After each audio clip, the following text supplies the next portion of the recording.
Creed en sus profetas. Viernes 6 de agosto 2021. Hechos 11. Pedro relata la conversión de Cornelio. Los apóstoles y los hermanos que estaban en Judea oyeron que también los gentiles habían recibido la palabra de Dios. Y cuando Pedro subió a Jerusalén, contendían contra él los que eran de la circuncisión, diciendo: Entraste en casa de hombres incircuncisos y comiste con ellos. Entonces Pedro comenzó a contarles en orden, diciendo: Yo estaba orando en la ciudad de Jope y vi en éxtasis una visión, un objeto que descendía como un gran lienzo, bajado del cielo por sus 4 extremos, y llegó a donde yo estaba. Cuando fijé la vista en él, observé y vi cuadrúpedos de la tierra, fieras y reptiles y aves del cielo. Luego oí también una voz que me decía: Levántate, Pedro, mata y come. Pero yo dije: De ninguna manera, Señor, porque jamás ha entrado en mi boca ninguna cosa común o inmunda. Entonces respondió la voz del cielo por segunda vez: Lo que Dios ha purificado no lo tengas tú por común. Esto ocurrió 3 veces, y todo volvió a ser retirado al cielo. Y aquí llegaron enseguida 3 hombres a la casa donde estábamos, enviados a mí desde Cesarea, y el Espíritu me dijo que fuera con ellos sin dudar. Fueron también conmigo estos 6 hermanos, y entramos en casa del hombre. Él nos contó cómo había visto en su casa un ángel que se puso de pie y le dijo: Envía a Jope y haz venir a Simón, que tiene por sobrenombre Pedro. Él te hablará palabras por las cuales serás salvo tú y toda tu casa. Cuando comencé a hablar, el Espíritu Santo cayó sobre ellos también, como sobre nosotros al principio. Entonces me acordé del dicho del Señor cuando decía: Juan ciertamente bautizó en agua, pero ustedes serán bautizados en el Espíritu Santo. Así que, si Dios les dio el mismo don, también a ellos, como a nosotros que hemos creído en el Señor Jesucristo, ¿quién era yo para poder resistir a Dios? Al oír estas cosas, se calmaron y glorificaron a Dios diciendo: Así que también a los gentiles Dios ha dado arrepentimiento para vida. La iglesia en Antioquía de Siria. Entretanto, los que habían sido esparcidos a causa de la tribulación, que sobrevino en tiempos de Esteban, fueron hasta Fenicia, Chipre y Antioquía, sin comunicar la palabra a nadie, excepto solo a los judíos.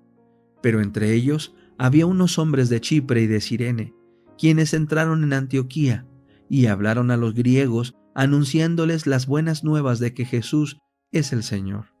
La mano del Señor estaba con ellos, y un gran número que creyó se convirtió al Señor. Llegaron noticias de estas cosas a oídos de la iglesia que estaba en Jerusalén, y enviaron a Bernabé para que fuese hasta Antioquía. Cuando él llegó y vio la gracia de Dios, se regocijó y exhortó a todos a que con corazón firme permaneciesen en el Señor. Porque Bernabé era hombre bueno y estaba lleno del Espíritu Santo y de fe, y mucha gente fue agregada al Señor. Después partió Bernabé a Tarso para buscar a Saulo, y cuando le encontró, le llevó a Antioquía. Y sucedió que se reunieron todo un año con la iglesia, y enseñaron a mucha gente. Y los discípulos fueron llamados cristianos por primera vez en Antioquía. En aquellos días descendieron unos profetas de Jerusalén a Antioquía, y se levantó uno de ellos, que se llamaba Agabo, y dio a entender por el Espíritu que iba a ocurrir una gran hambre en toda la tierra habitada.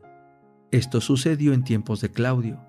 Entonces los discípulos, cada uno conforme a lo que tenía, determinaron enviar una ofrenda para ministrar a los hermanos que habitaban en Judea, y lo hicieron, enviándolo a los ancianos por mano de Bernabé y de Saulo. La oración, capítulo 18. La oración y la adoración.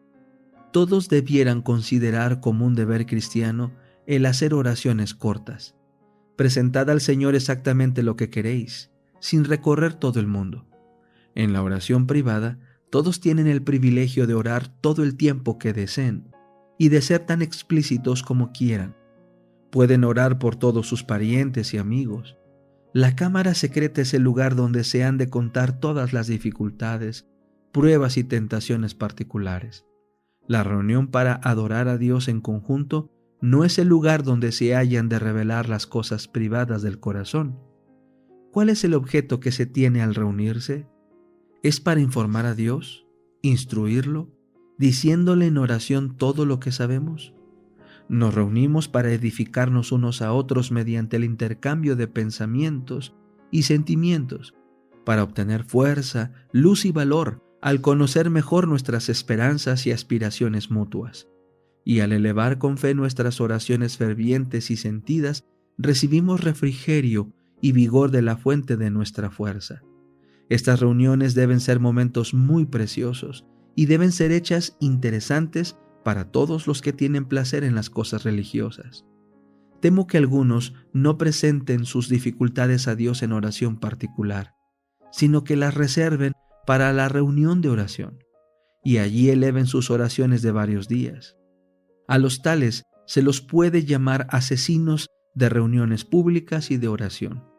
No emiten luz, no edifican a nadie. Sus oraciones heladas y sus largos testimonios de apóstatas arrojan una sombra.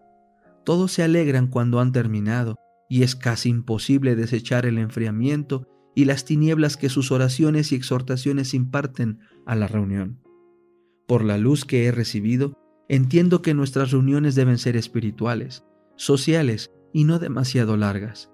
La reserva, el orgullo, la vanidad y el temor del hombre deben quedar en casa.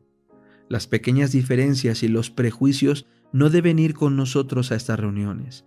Como en una familia unida, la sencillez, la mansedumbre, la confianza y el amor deben reinar en el corazón de los hermanos y las hermanas que se reúnen para ser refrigerados y vigorizados al juntar sus luces. Las oraciones públicas deben ser hechas con voz distinta, clara y con lenguaje sencillo. Pronuncien sus palabras debidamente los que oran y los que hablan. Háganlo en tono claro, distinto y firme. La oración, si se hace de una manera apropiada, es un poder para el bien.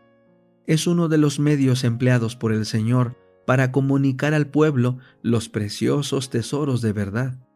Pero muchas veces no es lo que debiera ser, por causa de las voces defectuosas de los que la elevan.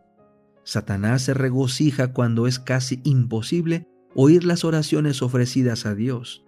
Aprenda el pueblo de Dios a hablar y orar de una manera que represente apropiadamente las grandes verdades que poseemos. Sean claros y distintos los testimonios dados y las oraciones formuladas. Así será glorificado el Señor. El lenguaje grandilocuente no es apropiado en la oración, ya sea la petición hecha en el púlpito, en el círculo de la familia o en secreto. Especialmente aquel que ora en público debe emplear un lenguaje sencillo, a fin de que otros puedan entender lo que dice y unirse a la petición.